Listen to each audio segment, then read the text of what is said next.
Iya. Dari lihat dulu, oh iya cakep ya gitu. Kalau kita dari hati. Bismillahirrahmanirrahim. Belanja sering. Ojo suwe sepeda. Bukan patah ini rencek Mengsek. udah. Yang ini mengsek, kalau yang ini rencek.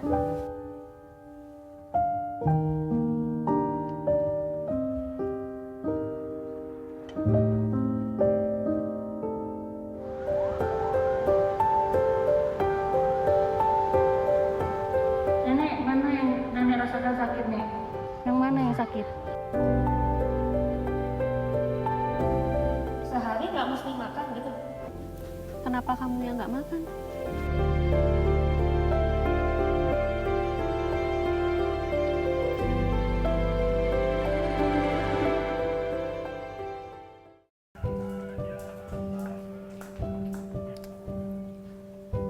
Data statistik di Indonesia menyebut ada lebih dari 500.000 kasus perceraian di Indonesia di tahun 2022.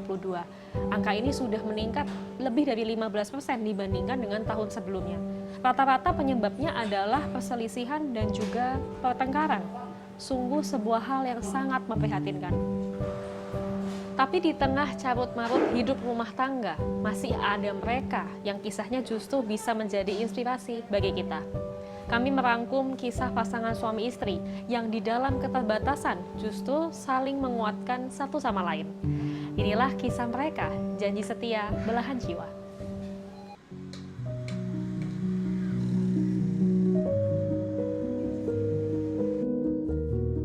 Beginilah kegiatan Ipit Rosadi tiap pagi. Selepas pulang sekolah, putri bungsunya, Hafsyah, yang duduk di kelas 1 sekolah dasar, terbiasa menemani Ipit berjualan kerupuk keliling. Meski hanya di sekitar kampungnya di Meruya Selatan, Jakarta Barat, tidak mudah bagi pria 45 tahun itu untuk berjualan keliling. Ipit adalah penyandang tunanetra. Sejak usia 13 tahun, kemampuan melihatnya berangsur memburuk hingga kini tak bisa melihat sama sekali.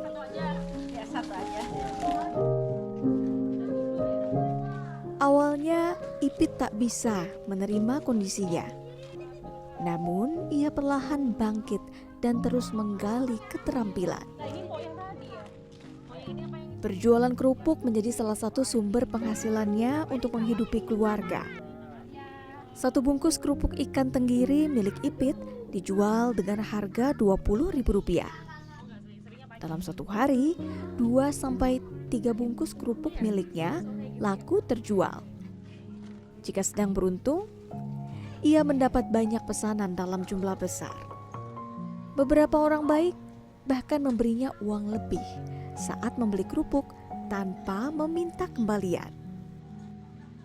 Namun, tak selalu pekerjaannya berjalan lancar. Oknum tak bertanggung jawab sering memanfaatkan kekurangannya. Ada pengalaman nggak enak nggak Pak? Misalnya kalau yang ngasih bonusan alhamdulillah gitu Pak, tapi pas nggak enak misalnya ngasih uangnya kurang atau apa gitu Pak? Ada yang gitu, masih yang mending minta kerupuk aja katanya bayarnya ntar nggak kebayar. Terus yang ngasih duitnya, ini kerupuk tadinya berapa? 20, dia ngasih cuman 10, ntar 10-nya ya, itu nggak dibayar. Kadang-kadang ngambil aja gitu, ngambil aja gitu, ngambil kita nggak tahu gitu. Karena kan Bapak nggak bisa lihat uang yang dikasih berapa kan Pak? Iya. Tapi untung ada ini, Hafsa yang nemenin ya. Iya, alhamdulillah saya yang ngasih tahu nih uang berapa gitu. Berapa lama kalau keliling sama Hafsa? Kalau Sejam, 2 jam? 2 jam lah kalau dia lagi 2 jam. lagi moodnya lagi ini. Iya karena masih kecil ya Pak. Iya. Capek nggak Hafsa nemenin Bapak keliling? Capek sih, tapi kok tetap mau nemenin Bapak? Tetap mau? Kenapa mau nemenin? Ya dapat pahala aja. Ya dapat pahala karena membantu ayah ya. Hafsah menjadi mata bagi Ipit. Kasih anak pada ayahnya itu nampak nyata ditunjukkan Hafsah meski masih berumur 8 tahun. Ya sebisa mungkin kalau Allah kasih rezeki ya pengennya masa tinggi-tingginya. Paling enggak ya bapaknya tukang pijit, anaknya di dokter. Amin. Iya. Emang ini Hafsah cita-citanya apa? Pramugari. Kenapa mau jadi pramugari? Membantu orang tua ke umur.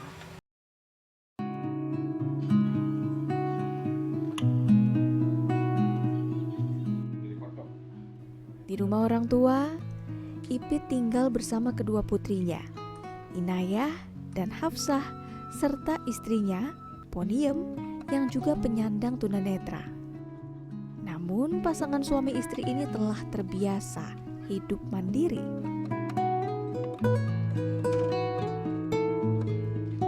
Meski tak lagi melihat sejak usia remaja, Poniem tetap menjalankan perannya sebagai ibu rumah tangga sejati. Memasak, mengatur kebersihan dan kerapihan rumah dilakukan dengan indera perabaan. Hanya sesekali Ibu Poniem dari Sragen menengok dan menginap di rumah mereka. Ini karena ibunya khawatir akan kondisi Poniem yang kini masih berobat jalan setelah mengidap jantung bengkak.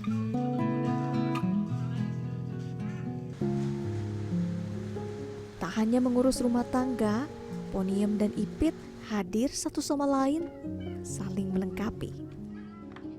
Semesta mempertemukan mereka untuk saling membantu dan tak pernah menyerah menghadapi tantangan hidup.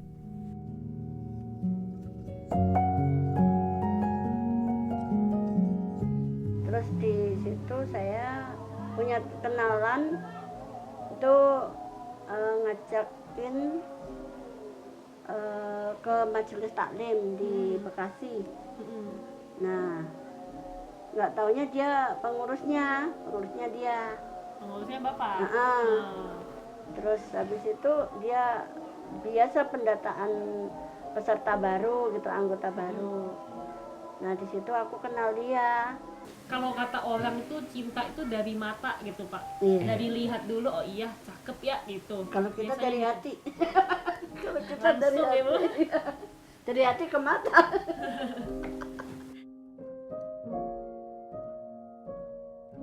Waktu Iya. Bapak ngelamar tuh Bu Poni langsung yakin. Iya. Memang dari ketemu pertama kayaknya dia juga kayaknya orangnya komitmen gitu kan. Jadi aku yakin gitu, bahwa mau bertanggung jawab akan nanti susahnya gitu kan. Ya akhirnya ya saya yakin saja gitu. Pertama itu, yang kedua kan dia juga dari segi agama lebih pengalaman daripada saya. Jadi bisa membimbing, bisa Nah, jadi imam iya, yang baik iya, gitu ya. iya.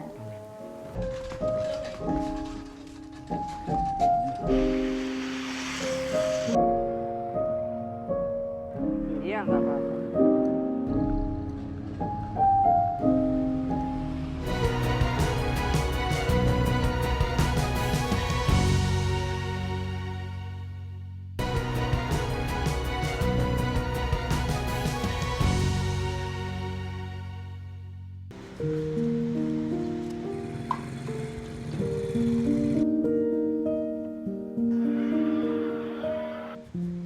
Berjualan kerupuk sesungguhnya bukan pekerjaan utama Ipit. Ia memiliki keterampilan lain, yaitu memijat. Sehari-hari, Ipit menjadi terapis pijat refleksi di panti pijat yang pekerjanya tunanetra. Tidak main-main, Ipit sudah mengantongi sertifikat resmi sebagai pemijat. Berkat keterampilannya, banyak pasien yang percaya dan bahkan tak segan datang berkali-kali demi dipijat oleh Ipit. Memang penghasilan Ipit serba tak pasti. Dalam satu hari, jika ia mendapat 1-2 orang pasien, ia bisa membawa pulang uang sekitar Rp100.000. Hari ini itu pasiennya kenapa tuh Pak?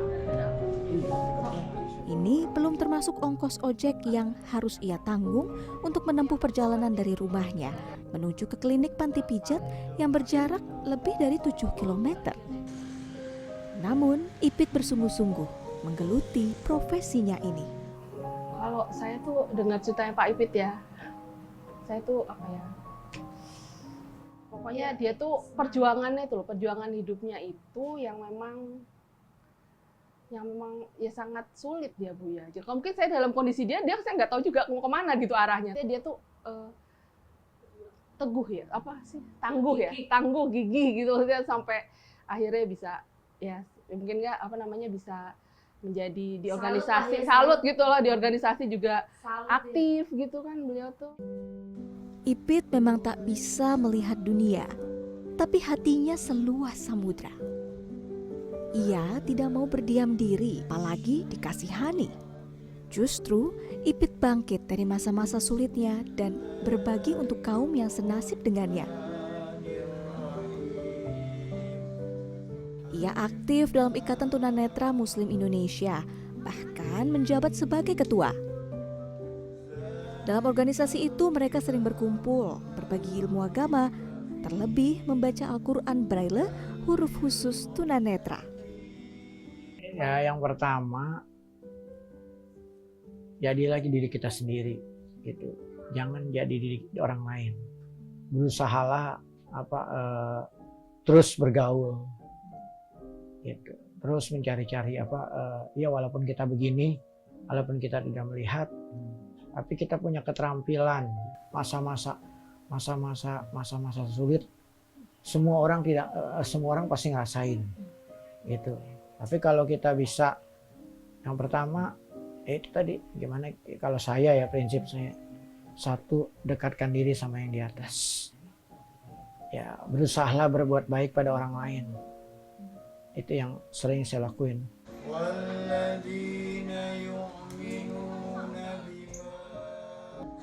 Dalam organisasinya, Ipit dan teman-teman tunanetra lain juga aktif membagi Al-Quran dan buku doa secara gratis ke banyak daerah di Indonesia.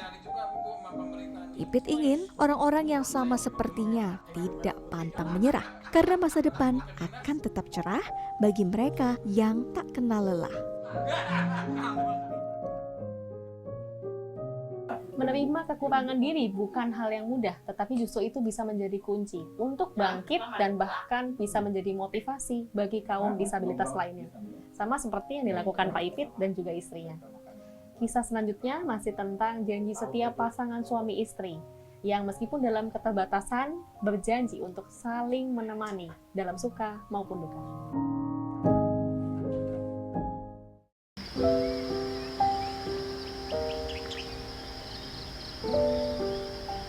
Saling menopang mungkin menjadi gambaran paling pas untuk mewakili bagaimana pasangan suami istri ini berjuang menjalani hari. Setelah kecelakaan, Maryani tak bisa berjalan sendiri, bahkan untuk sekadar membeli sayur. Kecelakaan Maret lalu itu membuat tulang pergelangan kaki kiri dan kanan serta bahu kirinya bergeser. Namun, Maryani hanya mampu berobat alternatif. Ini saya mau nyebrang, sudah di garis putih, saya sudah ada di sana. Ya di sini depan sini. Di sini. Mau manggil orang. Mau manggil orang setrika itu loh. Nyuruh Terus besok. ada anak mau kerja. Oh minggu Mbak sepi. Langsung saya udah di perbatasan putih ini. Langsung sikat dari sana. Sepeda motor. Terus kata dokter apa berarti patah? Retak. Bukan patah, ini rencek udah.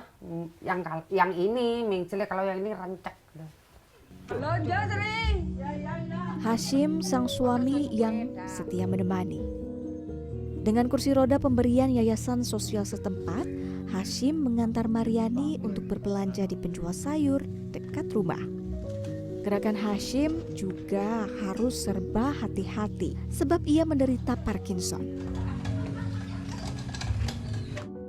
Jika sedang kambuh, tangan dan kakinya bergetar serta lemas. Penyakit yang dideritanya sejak 2008 itu hampir dibilang tak ada ujungnya. Hashim harus kontrol ke dokter sekali tiap bulan.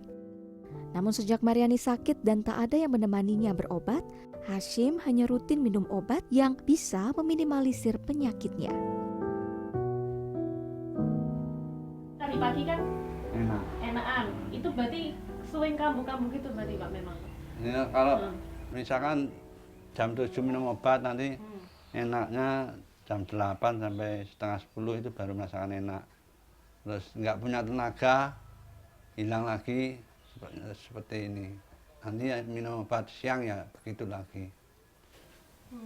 Nggak bisa penuh sampai 6 jam, nggak bisa. Selain getar-getar yang dirasakan badan, sekarang apa Pak berarti Pak? Kalau sudah waktunya minum obat, nggak enak, yang paling rasa nggak enak itu di ulu hati. Seperti nyeri, seperti kembung, seperti keras gitu. Nanti kalau habis minum, meskipun makan banyak nggak apa-apa, terasa enak, lemes. Hampir ini kaku itu. Pasangan ini tinggal di Desa Bokor, Kecamatan Tumpang, Kabupaten Malang. Mereka memiliki anak, namun telah berkeluarga dan tinggal terpisah. Untuk hidup sehari-hari, Maryani bekerja sebagai tukang tambal ban. Namun, pekerjaannya tak mendatangkan penghasilan pasti. Kenapa Mas? Bocor? Setiap menambal ban, Maryani mengenakan tarif 10 hingga 15.000 tergantung titik bocor dan tingkat kesulitan. Bisa dibilang, tambal ban adalah pekerjaan yang penuh dilema. Dibutuhkan oleh pengendara yang lewat saat mereka mengalami musibah, ban terkena paku di jalan misalnya. Untuk itu, Maryani tak hanya sekadar mencari nafkah, tetapi juga membantu orang lain. Nembel Bu, saya nggak punya uang ya monggo Mas. Nggak tembel Mbak. Sering kalau gitu. Nggak punya uang itu berarti nggak bayar 10.000 gitu Bu, atau gimana? Bayarnya Nggak bayar kalau nggak punya uang. Nggak bayar? Nggak bayar lah, nggak punya uang orangnya. Bu, mau ninggal KTP nggak usah Mas, tak tembeles Mas. Kayak gitu. Ibu ya tetap ikhlas aja. Ikhlas. Nggak apa-apa. Menolong orang. Nanti ada rezekinya lain ya. Rezeki yang lain. Yang lain. Dan nggak pernah berkekurangan Bu. Alhamdulillah. Cukup nggak sih Bu tambal ban gini buat makan sehari-hari sama Bapak? Sebetulnya ya nggak cukup Mas, Mbak. Sebetulnya nggak cukup. Tapi ya gimana lagi, cukup nggak cukup, dicukup-cukupnya. Dihemat-hemati. Tetapi kondisi Maryani tak bisa seperti dulu. Sejak kecelakaan yang membuat tulang pergelangan kaki dan bahunya patah, Maryani harus menahan sakit tiap ia menambal ban. Alhasil, pendapatannya dari pekerjaan ini juga tak bisa maksimal. Sementara itu, Hashim, suami Maryani, juga turut membantu di kios tambal ban mereka yang terletak persis di depan rumah. Dalam keterbatasan karena penyakitnya, Hashim berjualan bensin eceran dengan keuntungan Rp1.000 tiap liter. Berapapun rupiah yang terkumpul, sedikit demi sedikit selalu membuahkan rasa syukur pada Maryani dan Hashim. Sebab jerih payah dilakukan atas kekuatan sendiri meski tertatih.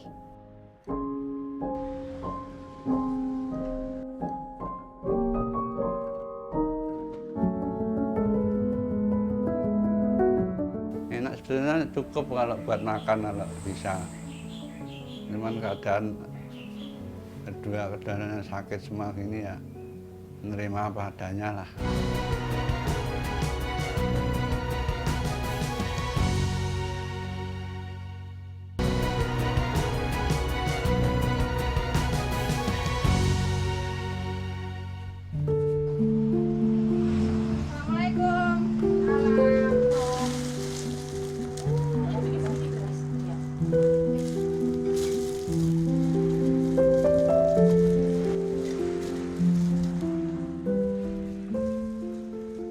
Satu pekerjaan tak cukup untuk memenuhi pengeluaran bulanan meski hanya tinggal berdua.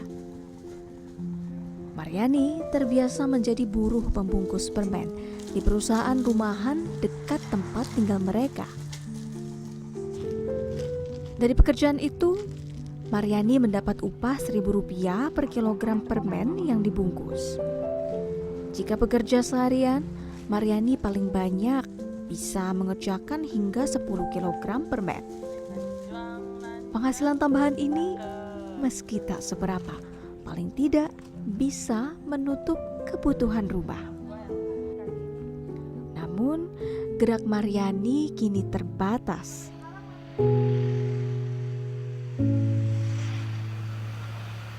Sejak kecelakaan, Maryani masih belum sanggup menerima pekerjaan membungkus permen. Menambal ban pun ia paksakan demi bisa makan. Tapi Maryani tak tinggal diam. Tugasnya sebagai ibu rumah tangga juga dijalani dengan penuh kesungguhan hati. Karena denah lorong rumah mereka yang sempit, untuk sekadar mondar-mandir ke dapur, Maryani tak bisa menggunakan kursi roda. Hanya kursi plastik inilah yang digunakannya untuk membantu menopang berat tubuh demi bisa tetap beraktivitas.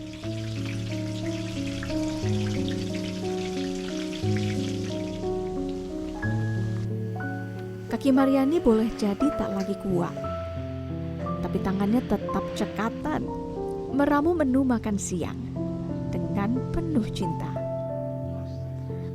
Bahkan untuk urusan kebersihan dan kerapihan rumah, tidak ada satupun kekurangan. Keperluan rumah tangga terlaksana, sama seperti saat Maryani masih sehat sepenuhnya. Cinta yang hadir di atas sepiring nasi dan lauk sederhana ini, konon yang menyatukan mereka.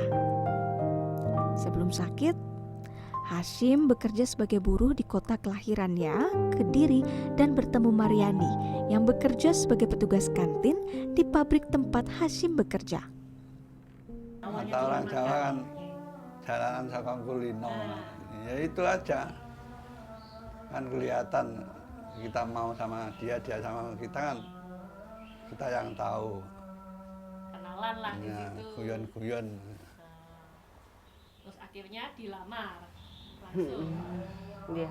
Kalau bapaknya makan nih lauk duluan, terus saya tutupi nasi, terus lauk sama temennya, semua itu temen-temen ini kan sama di luar, tapi di dalam gini karena Diimbui, oh ditambahi. gratis Itu khusus bapak, oh enak temennya, oh yang enggak khusus bapak. Jadi itu kode-kodeannya gitu dulunya. Dari situlah. Tapi minggon ini bayarnya minggon.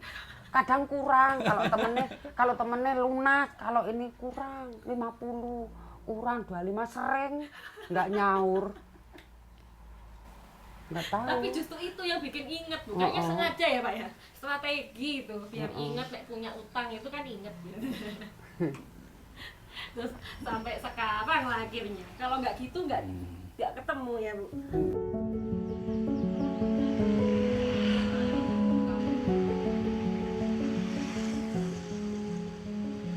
Tentu, rumah tangga tak selalu indah.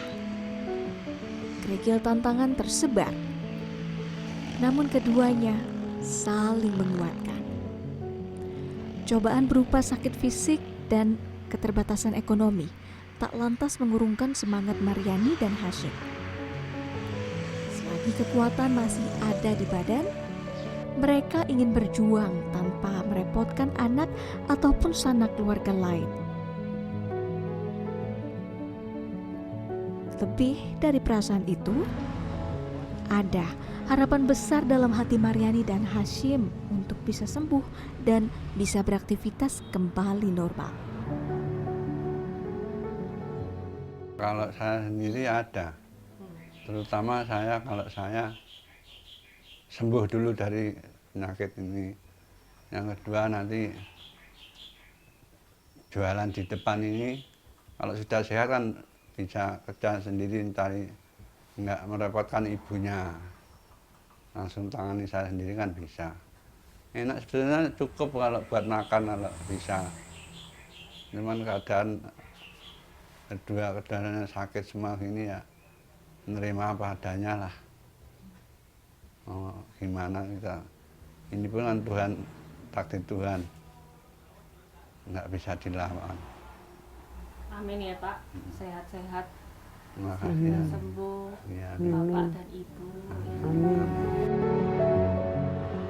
Maryani dan Hashim mengajarkan kita bahwa kasih dan pengorbanan sepasang suami istri mengalahkan kemewahan materi.